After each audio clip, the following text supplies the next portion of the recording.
जय जिनेन्द्र सभी को। परमागम ऑनर्स सेमेस्टर 10th की क्लास स्टार्ट हो रही है। पेपर 2 पे चर्चा चल रही है। पेपर 2 हमारे पास है समय सार का कर्ता कर्म अधिकार। और कर्ता कर्म अधिकार में हमको आज 126 और 127 नंबर की गाथा पर चर्चा करनी है और साथ में कलश लेना है। मंगलाचरण आप स्टार्ट कर लीजिए, मैं शेयर नहीं कर हाँ। रही हूँ। ओके। मंगलाचरण को शेयर नहीं कर रही हूँ। ओके। वंदितो सब सिद्धे ध्रुवमचल मणोमम गदिम पत्ते गोच्छामि समे पाहुड़ मिडमो शुद्ध केवली भणिदम नमः समय साराय स्वानुभूत्या चकासते चित स्वभावाय भावाय सर्वभावांतरच्छिदे। मैं करता हूँ कर्म का, कर्म है मेरा कर्म, ऐसी मिथ्या मान्यता है मिथ्यात्व अधर्म। निज आत्म तल्लीनता सुख में आत्म धर्म, श्री जिनजिनवर देव ने ये समझाया मर्म। जय जिनेन्द्र। जय जिनेन्द्र। ये दिख रहा है आपको? स्क्रीन दिख रही है ना? Yes ma'am. हाँ। अब गाथा 126 127 की चर्चा करेंगे हम। हमने इससे पहले कलश में 65वें कलश तक और 5 गाथाओं के ग्रुप में देखा था कि परिणमन की शक्ति है किन किन में, जीव में भी और पुद्गल में भी। दोनों के पास ही परिणमन की शक्ति है। अब ये जो परिणमन की शक्ति है, तो शक्ति के रहने पर क्या होगा और शक्ति नहीं रहेगी तो क्या होगा, आप परिणामी मानेंगे तो क्या होगा, परिणामी नहीं मानेंगे तो क्या होगा, ये सारे हमने तर्कों के ऊपर चर्चा की थी। आचार्य ने कहा था कि जब परिणमन करने की खुद में ही शक्ति है तो फिर इसको सहयोग के लिए किसी दूसरे की जरूरत ही क्यों है? भाई जिसके पास में अपनी गाड़ी हो तो वो दूसरे की गाड़ी क्यों लेगा? ऐसे ही करते हैं ना अपन। तो उसके संबंध में यहाँ पे अभी चर्चा करने वाले हैं। और आत्म ख्याति की चर्चा है। आत्म ख्याति मतलब आत्मा की ख्याति, मतलब आत्मा का अनुभव, आत्मा की प्रसिद्धि उदित हो जाती है। किसके होती है? ज्ञानी के। क्या मतलब निकला? ज्ञानी कौन कहलाता है? जिसको आत्मा का अनुभव हो। एक लेमैन की लैंग्वेज में कहें तो ज्ञानी किसको कह रहे हैं यहाँ पर? जिसको आत्मा का अनुभव हो। तो इसका क्या मतलब हुआ? जितने सीए, जितने इंजीनियर्स, जितने पीएचडी, जितने एमबीबीएस, एमएस, एमडी, जो भी जितनी भी हाई प्रोफेशनल क्वालिफिकेशंस हैं, वो सब अज्ञानी की श्रेणी में जा रही हैं। क्यों जा रही है? इतनी हाई क्वालिफिकेशन कितना मेहनत करके करते, कितना पैसा लगाते हैं उस एजुकेशन को पाने के लिए, और आचार्य ने ऐसे कैसे कह दिया? उसके पीछे कारण ये है कि यहाँ उनका मंतव्य है, अलग है। यहाँ पर हम चर्चा कर रहे हैं जिनवाणी के माध्यम से, हमें सच्चे सुख की तलाश है। हम सुखाभास की बात नहीं कर रहे, सुखाभास में वो चलेगा, वो एजुकेशन काम की है। हम सच्चे सुख की तलाश कर रहे हैं, उसको जानना चाह रहे हैं, वो हमारा प्रयोजन है। तो उस प्रयोजन की पूर्ति के अंदर आत्मा का अनुभव एक सीढ़ी का काम करता है। आत्मा का अनुभव नहीं है तो आगे बढ़ेगा ही नहीं मोक्ष मार्ग पर व्यक्ति। तो आत्मा का अनुभव होगा तो वो तब ज्ञानी कहलाता है, उसका वो ज्ञानी की संज्ञा दी जाती है जिनवाणी के अंदर। तो जिसको आत्म ख्याति उदित हो गई वो ज्ञानी हो गया, और जिसको आत्म ख्याति उदित नहीं हुई वो क्या हो गया? अज्ञानी हो गया। अब आत्मा ख्याति उदित हुई कि नहीं हुई कैसे पता लगेगा? प्रकरण तो ज्ञानी अज्ञानी का है ना। यहाँ पे अभी हम चर्चा किसकी कर रहे हैं? ज्ञानी अज्ञानी की चर्चा करते हैं ना बार बार आचार्य, ज्ञानी कौन है, अज्ञानी कौन है ना? कि ये करता नहीं है कर्म का, कर्म का नहीं है कर, ये जो करता नहीं होता है वो है। तो कर्म का कर्ता बने कौन? तो अज्ञानी कर्म का कर्ता बनता है। तो इसलिए ये चर्चा अब हम यहाँ पर पढ़ने वाले हैं कि अपनी अपनी शक्ति के कारण से जो जिस भाव रूप परिणमन करता है वो उन उन भावों का कर्ता होता है। ये हमने एंड किया था ना, क्रोध, क्रोध का भाव करने वाला क्रोधी, मान का भाव करने वाला मानी, है ना? चारों कषायों की बात उदाहरण के फॉर्म में रखी थी आचार्य ने, वो उदाहरण था। सभी कषायों पे लगा लो। हमारे साथ होता है कि नहीं होता? हम जब किसी व्यक्ति को बहुत अधिक गुस्से में क्या कह होता है तो क्या कहते हैं? ये तो बहुत ही क्रोधी है। या जो बहुत ज्यादा बार बार गुस्सा करता है क्या कहते हैं? ये तो क्रोधी है, ये क्रोधी है, वो क्रोधी हो गया। उसका पूरा अस्तित्व हमने सब खत्म कर दिया, उसके आत्मा के अनंत गुण खत्म कर दिए, क्या क्या उसको वो क्रोधी है, उसका वो स्वरूप बना दिया। तो जिस समय जो परिणाम मुख्य होता है, हम उसके आधार पर उसको उस मैं ही कह देते हैं, है ना। अब यहाँ पे क्या स्पष्ट करने वाले हैं, चलिए पढ़िए 126 और 127 नंबर की गाथा को पढ़िए।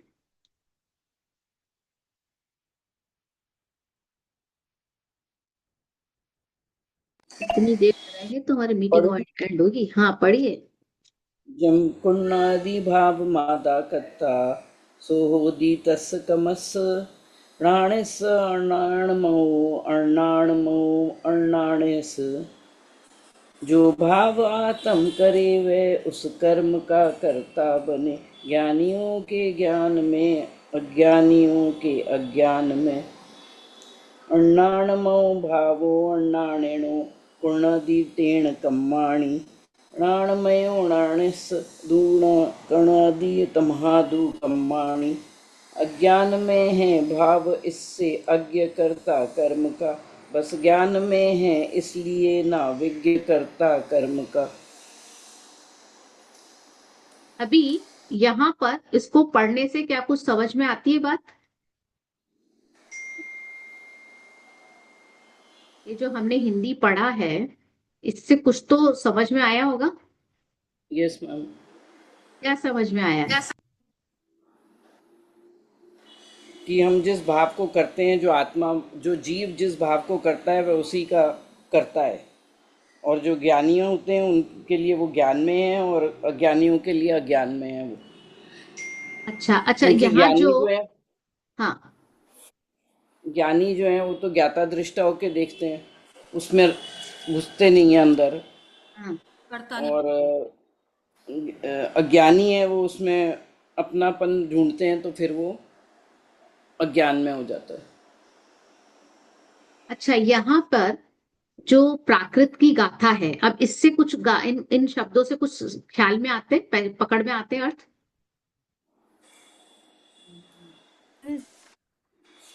यस। अनुजी जरा जरा मीन्स से करता वर्ड है। हाँ, क्या बोल रहे हैं भाव अनु जी? जो जिस भाव का करता है वह उसी भाव के कर्म का नहीं नहीं करता नहीं नहीं, है। मैं कह रही हूँ शब्द से। शब्द से शब्द जम, शब्द से जम जम मतलब जो, जो जो जो कुणदी मतलब करोती, करता करता है। है। भावम पता ही है, अमन आधा पता है, कत्ता पता है, सोहोदी हम्म पता है, तस् पता है, कम्मस पता है। बताइए तस् क्या है? कर्म का उसका, वो उसका, हम्म उसका तस्य, तस् तस्य का करने फॉर्म है उसका, कम्मस कर्म का। ये दोनों में सेम कर्म। विभक्ति है। नाणिस, नाणी शब्द हमें पता है ज्ञानी के लिए, तो ज्ञानी के स मतलब वह, णाणमयो ज्ञान में, और अण्णाणमयो अज्ञान में, ज्ञान में है। और अर्णाणिस अज्ञानी के। अब ज्ञान मैं के आपको ये बताना चाह रही हूँ कि अब आपको प्राकृत शब्दों से थोड़ा सा अब फेमिलियरिटी बढ़ रही है। अब देखो जी 127 में अण्णाणमयो, वही ऊपर वाला वर्ड रिपीट हुआ है, क्या अर्थ निकला? अज्ञान में। ज्ञान में अज्ञान में। भावों का अर्थ भाव हो गया, अणाणिनो, अज्ञानी अज्ञानी है। हाँ अज्ञानी के। कुणदी वापस आया, कुणदी मतलब करता है करता है, तेण मतलब उसके, तस्य उसके का फॉर्मेशन है तृतीय विभक्ति तेण, संस्कृत में तेन होता है। अच्छा, कम्माणी कर्म का। कर्म, तेण कम्माणी, ठीक है। नाणमयो ज्ञान में ज्ञान में, नाणिस ज्ञान को करता है। ज्ञानी के, है ना। तो दू हम्म और न नहीं, कुणदी वापस आ गया, तमहा इसलिए, उसके तस्मात से है इसलिए, दु कर्म कम्माणी वो कर्म है। ठीक है, अब आपको समझ आ रहा है कि आपको अब वर्ड सारे पता है इस गाथा के।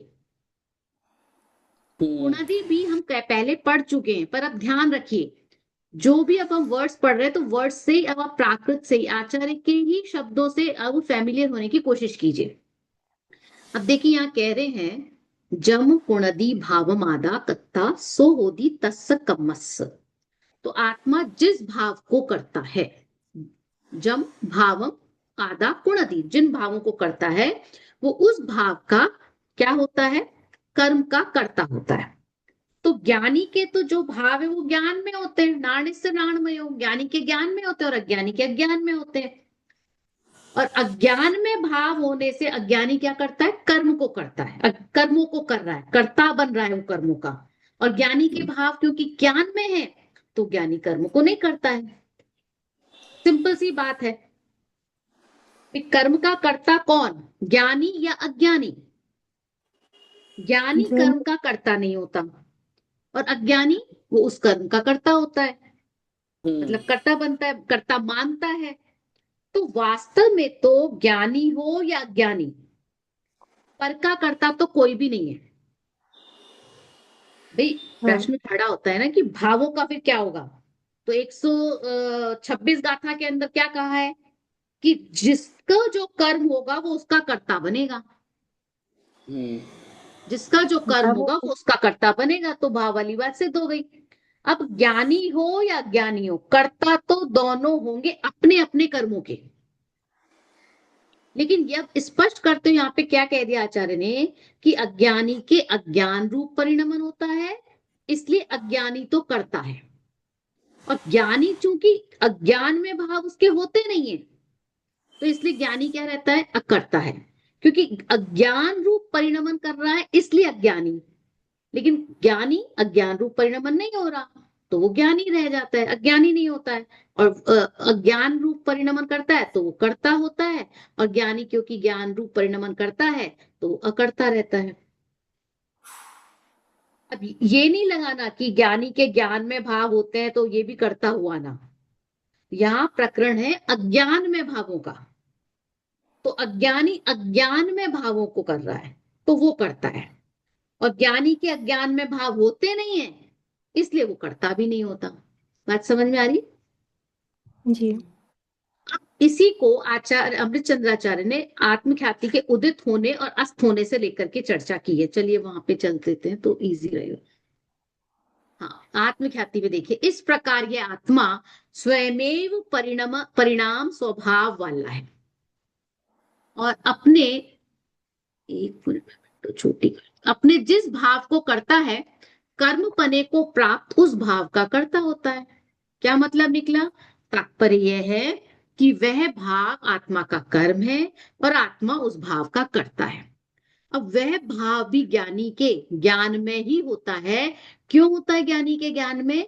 क्योंकि ज्ञानी को स्वपर के विवेक से, उसको स्वपर का भेद विज्ञान है ना, तो उससे सर्व पर भावों से भिन्न, संपूर्ण जितने भी पर भाव हैं उनसे भिन्न आत्मा की ख्याति सम्यक प्रकार से अत्यंत उदय को प्राप्त हुई है। ये है ना, अंडरलाइन कर लीजिए। यहाँ पे उदय को और अस्त को अभी नीचे आने वाला है, तो ये दो वर्ड्स आने वाले हैं, तो इस पे कोई प्रश्न भी बनेगा ना तो आप ऐसे तो ढूंढते रह जाओगे कि कहाँ आया था ये, तो अंडरलाइन होगा तो ख्याल में रह जाएगा। तो सम्यक प्रकार से, अच्छी तरह से अत्यंत उदय को प्राप्त हुई है। क्या मतलब निकला कि ज्ञानी ने भेद विज्ञान किया तो उसने अपनी आत्मा को पर से भिन्न किया तो उसको आत्मा का अनुभव हो गया, आत्मा की ख्याति हो गई और अच्छी प्रकार से हो गई, तो उदय को प्राप्त हो गई। होने का मतलब क्या हुआ? उदय को होना, उदय हो गई, उत्पन्न हो गई। और तथा वह भाव अज्ञानी के अज्ञान में ही होता है क्योंकि उसे सम्यक प्रकार से स्वपर का विवेक न होने से पर पदार्थों से भिन्न आत्मा की ख्याति अत्यंत अस्त हो गई है। फिर ज्ञानी और अज्ञानी में क्या चर्चा है, एक को समझ लो दूसरी अपने आप उसके अपोजिट हो जाती है। तो ऊपर ज्ञानी की बात कही तो अज्ञानी के अंदर उदय की जगह अस्त हो गया, और उसको स्वपर का विवेक हो रहा था, अज्ञानी को स्वपर का विवेक नहीं हो रहा। स्वपर का विवेक होने से उसको सर्व पर भावों से उसने अपने आप को भिन्न देखा था, लेकिन अज्ञानी को स्वपर का विवेक ही नहीं है तो वो पर पदार्थों से भिन्न अपनी आत्मा को देख नहीं पाता, तो देख नहीं पाता तो उसको आत्मा का अनुभव होता नहीं, तो वो क्या हो गया, आत्मख्याति उसकी अत्यंत अस्त हो गई है। कितने सुंदर तरीके से उदय और अस्त के माध्यम से बताया इस चीज को। समझ आ रही है बात? देखो, आत्मा में जो परिणाम होते हैं उनका कर्ता है या अकर्ता है? आत्मा परिणामों का कर्ता है या अकर्ता है? ये हमारा टॉपिक चल रहा था। तो 65वें कलश में क्या कहा था कि आत्मा में स्वयं में एक स्वाभाविक रूप से शक्ति है परिणमन करने की, परिणाम शक्ति है, तो इसलिए वो कर्म का कर्ता नहीं है। तो आत्मा ही अपने परिणाम अपने ही परिणाम का कर्ता क्यों नहीं बने? भाई जब वो कर रहा है तो अपने परिणाम का कर्ता क्यों नहीं बने? तो कर्म परिणमाता है, ये बात सत्य नहीं है। हम अक्सर कई बार कह देते हैं ना, कर्म ऐसे ही चल रहे हैं, हमारे कर्म का उदय। कर्म नहीं करता, कर्म का उदय आता है, लेकिन उस रूप होना वो आपके हाथ में है। तो आत्मा करता है, ये बात भी ठीक नहीं है। और अपने परिणाम स्वभाव से जो क्रोधादि रूप से युक्त हो गया, तो आत्मा तो उसका कर्ता होगा ना, ठीक है ना भाई? उसके अंदर परिणमन स्वभाव है, क्रोधादि से युक्त हुआ, तो आत्मा उसका तो कर्ता हुआ ना। तो ये कह रहे हैं आचार्य कि आत्मा स्वयं ही परिणमन स्वभाव वाला है। जिसको वो करता है वो कर्म हो जाता है, जिसको जिस समय किया वो उसका कर्म हो जाता है। अभी हमने रोटी बनाई तो हम कर्ता हो गए, रोटी हमारा कर्म हो गया। व्यवहार से समझने की अपेक्षा से बात कर रहे हैं हम। अभी कारपेंटर आया, कारपेंटर से हमने फर्नीचर बनवाया, तो फर्नीचर बनने की क्रिया का कर्ता कौन हुआ? कारपेंटर हुआ ना, कारपेंटर ने बनाया। तो उसका उस कर्ता का कर्म क्या हुआ? फर्नीचर। तो आत्मा ने अपना जो काम किया वो उसका कर्ता है, और जो भाव थे, वो जिस भाव को उसने प्राप्त किया वो उसका कर्ता बन जाता है। तो कर्ता और कर्म समझ में आ रही है बात? अभी आगे और इसी से रिलेटेड चर्चा और आगे आ जाएगी।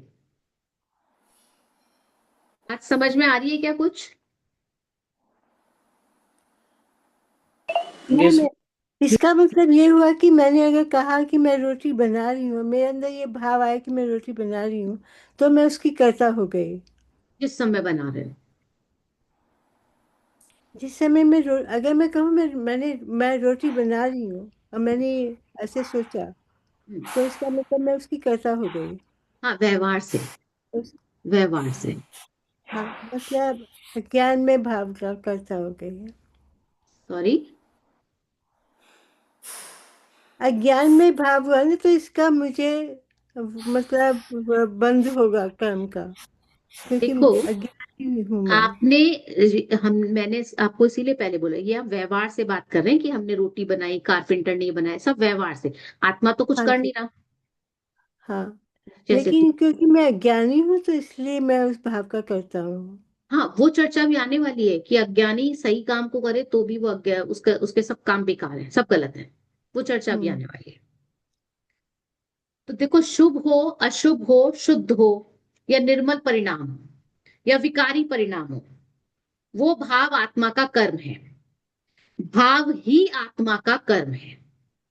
भाव कर्म द्रव्य कर्म वाला नहीं, भाव लिखा है ना। भाव अज्ञानी के अज्ञान में होता है, भाव ज्ञानी के ज्ञान में होता है। तो भाव से मतलब क्या है? शुभ, अशुभ, शुद्ध, जो निर्मल परिणाम, विकारी परिणाम, वो वाले भावों की बात कर रहे हैं। नो कर्म और द्रव्य कर्म, उन वाले भाव कर्म की बात नहीं कर रहे हैं हम। ठीक है? तो अब वो भाव भी ज्ञानी के ज्ञान में ही होता है। थोड़ा सा एकाग्रता से समझने की कोशिश करना, कंसंट्रेट करेंगे ना तो समझ में आएगी बात। तो जो भी भाव हो रहा है वो तो ज्ञानी के कैसे होता है? ज्ञान में ही होता है। क्यों? क्योंकि ज्ञानी को स्वपर का विवेक है। ये रीजन है कि ज्ञानी को ज्ञान में क्यों हो रहा है, क्योंकि उसको स्वपर का विवेक है। तो अब आपको जब अपने पराये की विवेक होता है, समझ होती है, तो आप क्या करते हो? अपने को, अपनी चीज को ग्रहण कर लेते हो, पर को छोड़ देते हो। स्वपर विवेक में क्या करते हैं भाई? जो उपादेय है उसको हम ग्रहण कर लिया, जो छोड़ने योग्य जो है उसको छोड़ देते हैं। हम एयरपोर्ट पर जाते हैं तो बेल्ट पर बहुत सारा सामान आता है, सारे जितने भी यात्री हैं सबका सामान आया, पर बेल्ट पर हम क्या करते हैं? अपना सूटकेस ही उठाते हैं ना, क्योंकि हमको स्व और पर का विवेक है। हम दूसरे का सूटकेस नहीं उठाते हैं, मतलब जानबूझ के नहीं उठाते, गलती से हो जाए वो बात अलग है। अगर हम देखें, बच्चे, मेरे अपार्टमेंट के पीछे स्कूल है, तो अक्सर मैं देखती हूँ पेरेंट्स बच्चों के टिफिन लेकर जाते हैं और वहां पर एक टेबल पर बहुत सारे टिफिन रखे होते हैं, क्योंकि अपार्टमेंट के सारे बच्चे वहां जाते हैं, तो पेरेंट्स उनको गर्म खाना देने जाते हैं। तो एक टेबल पर बहुत सारे टिफिन होते हैं। तो मैंने एक बार यही सोच रही थी कि कैसे बच्चों को पता लगता है कि उसका कौन सा टिफिन है। उनको भेद विज्ञान है, उनको विवेक है कि मेरा टिफिन कौन सा है, दूसरा टिफिन। उनको ये नहीं पता कि दूसरा वाला किसका है, उनको ये पता है मेरा कौन सा है, उपादेय क्या है। ये बुद्धि होती है, बच्चे को भी होती है। हम कभी जैसे पंच कल्याण के मेले वगैरह में जाते हैं, अपन चप्पल बाहर खोलते हैं तो अपनी ही चप्पल पहनते हैं ना, इतनी भीड़ के अंदर से भी।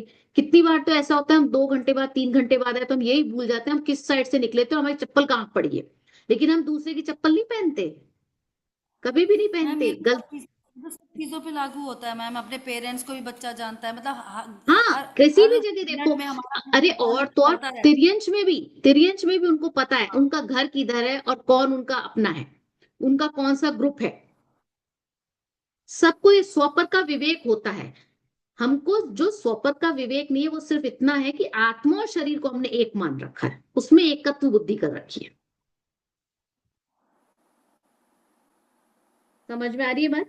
तो स्वपर का विवेक है तो सर्व प्रभावों से भिन्न आत्मा की ख्याति अच्छी तरह से उदित हो जाती है। अपना आत्मा हमको प्रकट हो जाता है, अपने में अपनापन हो जाता है।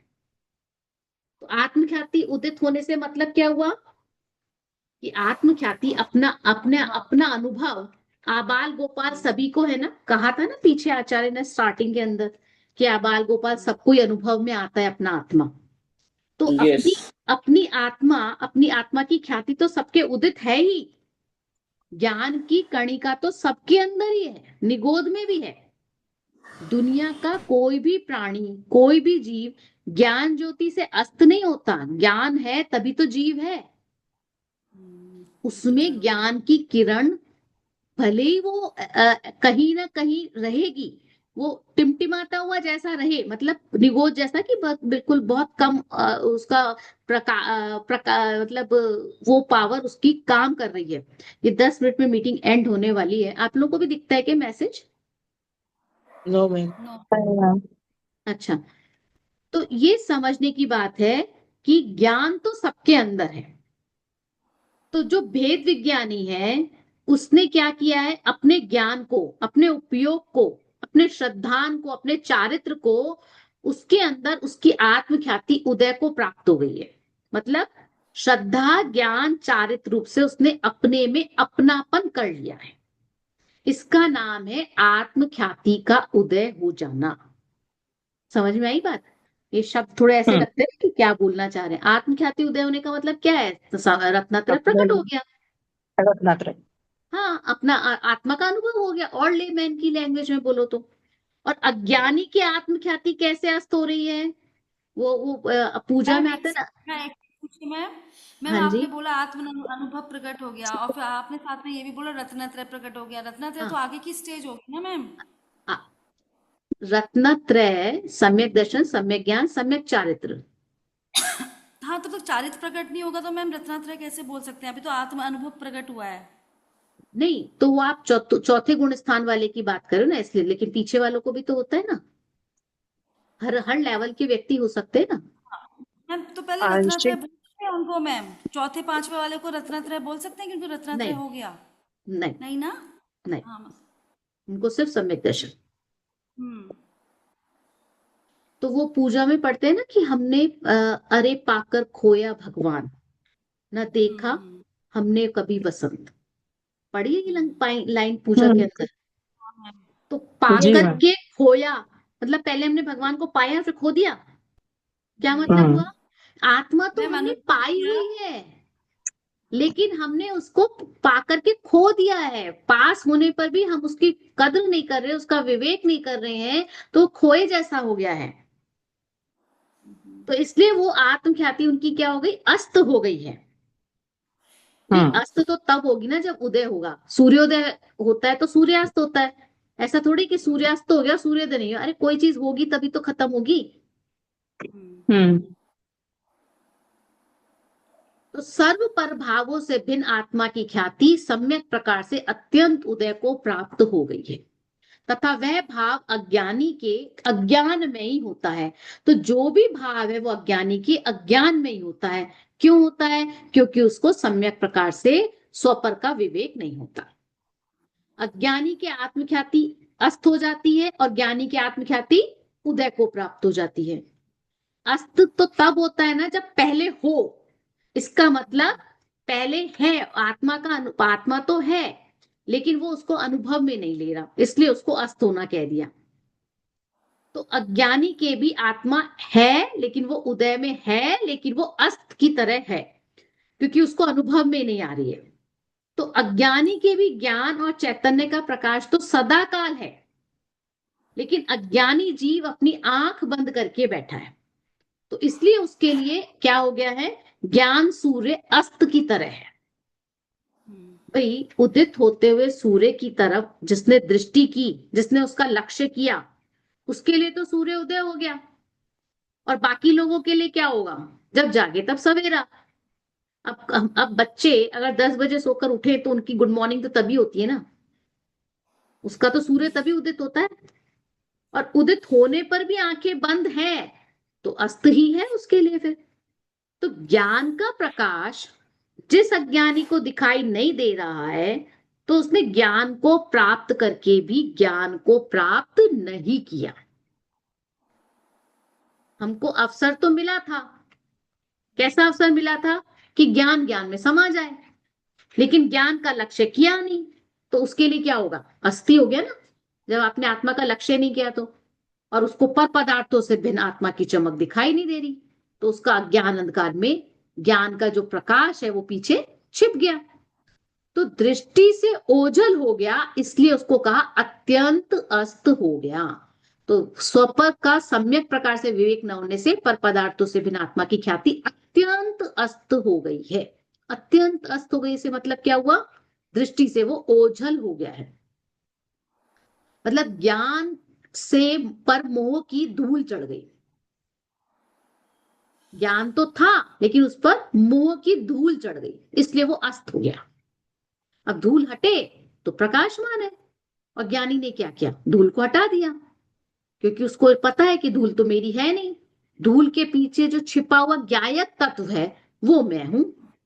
तो उसने अपने में अपनापन कर लिया और पर से अपनापन तोड़ दिया, छोड़ दिया। तो अज्ञानी जीव क्या करता है? मिलावट के कारण इसको पहचान नहीं पाता। आपको वो गाथा याद आती है? अभी वो नहीं है यहाँ पर, संगीता जी, उन्होंने उस गाथा पे गणना किया था अभी कल परसों में, कि जो हाथी जो है घास खाता है तो उसमें गेहूं भी मिला हुआ है, तो उसको घास मीठी लगती है। गेहूं मिला है लेकिन उसको पता नहीं है मिलावट है, इसलिए मीठा लग रहा है। वो ये सोचता है घास मीठी ही है। पढ़ा था पीछे, ये शायद कौन सी गाथा थी? Yes ma'am. 97। तो वो भेद विज्ञान नहीं कर पा रहा। तो ज्ञान के स्वाद को अलग से स्वतंत्र रूप से पहचान करके ज्ञान में अपनापन कर ले, तो वो ज्ञानी की क्या होती है? आत्मख्याति उदित हो जाती है। और ज्ञान और राग दोनों साथ साथ चल रहे हैं, लेकिन ज्ञान के स्वाद को राग से भिन्न पहचान करके अपने में अपनापन करने से क्या होता है? ज्ञानी हो जाता है, और तब उसके सम्यक दर्शन, सम्यक ज्ञान, सम्यक चारित्र रूप परिणमन हो जाता है, तो आत्मख्याति प्रकट हो जाती है। बहुत जटिल बात नहीं है, कोई ऐसा कोई कॉम्प्लिकेशन नहीं है इसमें। अपने में अपनेपन की कीमत है यहाँ पे। अपनापन हो जाए तो जीव व्यवहार में भी देखा जाए ना तो प्रसन्न हो जाता है। आपको किसी चीज के बारे में पता लग जाए ना कि अपना है, देखो कैसी खुशी होती है, ये अपना ही है। नहीं होती है? कोई भी सामान आपको कहीं पे पड़ा हुआ मिले, अरे ये तो हमारा ही है, तो कितना कैसे चेहरे पे खुशी हो जाती है, और दूसरे का है तो ठीक है, होगा। तो इसी बात को यहाँ पे समझा रहे हैं। आत्मख्याति का अर्थ यहाँ पर रत्नात्रय से है, ये मान लीजिए। तो रत्नात्रय जिसके पास है वो ज्ञानी है, और जिसके पास रत्नात्रय नहीं है वो रत्नात्रय से शून्य क्या हो गया? अज्ञानी हो गया। अब ज्ञान में और अज्ञान में भावों से क्या होता है वो नेक्स्ट पैराग्राफ में बता रहे हैं। इसी बात को और खोल रहे हैं जो ऊपर बताइए आचार्य ने। सम्यक प्रकार से स्व पर का विवेक नहीं होने से क्या होता है, पर से भिन्न आत्मा की ख्याति अत्यंत अस्त होने से अज्ञानी के अज्ञान में भाव ही होते हैं। अज्ञान में भाव कैसे होते हैं, अस्त क्यों है, वो सब समझा रहे हैं यहाँ पे कि अज्ञानी को हमेशा क्या क्या अभ्यास बरतता है, क्या अभ्यास रहता है कि पर एक ही है, स्व और पर एक ही है, स्व पर का विवेक नहीं है तो स्व और पर उसको एक लगते हैं, है ना, कि हमने तो ऐसा ही देखा है, हमने तो ऐसा ही सुना है, ऐसा उसको अभ्यास है। तो अभ्यास के कारण, इस प्रैक्टिस के कारण अज्ञान उसके पकड़ में आता नहीं है। क्यों, क्योंकि ज्ञान और राग दोनों साथ साथ चल रहे हैं, दोनों को मिलाकर के अज्ञानी देख रहा है, विभाव भाव भी है और ज्ञान भाव भी है। तो ज्ञान का जो स्वाद था, ज्ञान मात्रपना जो था, वो उससे भ्रष्ट हो जाता है। समझ में आ रही है, मिलावट की बात कर रही हूं मैं, जो हमने ये हाथी के एग्जाम्पल की मैंने चर्चा की थी। देखिए क्या लिखा है, ऐसी स्थिति में स्वपर के एकत्व के अभ्यास के कारण, जब हमने कहा कि स्वपर का विवेक नहीं है तो उसके अज्ञान में भाव हो गए, अज्ञान में भाव होते हैं तो ऐसा होने पर क्या होता है, क्यों, चूंकि उसको स्वपर का एकत्व है और उसकी प्रैक्टिस है, उसको इतना अभ्यास है, तो क्या होता है, ज्ञान मात्र भाव से वो भ्रष्ट हो जाता है और राग द्वेष भाव से एकाकार होकर के अहंकार में प्रवर्तमान होकर के क्या कहता है, मैं रागी हूं, मैं द्वेषी हूं, मैं राग द्वेष करता हूं, इस प्रकार मानता हुआ ज्ञानी रागी द्वेषी होता है। भाई देखो, किसी चीज में किसी चीज को हम मिलाकर देखें तो कैसा लगता है। अभी हम नींबू को निचोड़ दें पानी में और उसमें चीनी भी मिला दें तो क्या होता है, शिकंजी कैसी हो जाती है, मीठी हो गई। हम क्या देख रहे हैं, पानी, नींबू और चीनी की मिलावट देख रहे हैं ना, कि इनको मिला हुआ है, तो हम क्या समझ रहे हैं कि ये जो पानी है ये मीठा है, जबकि नींबू नींबू के अंदर है, उसका रस रस के अंदर है, चीनी चीनी के अंदर है, पानी पानी में है।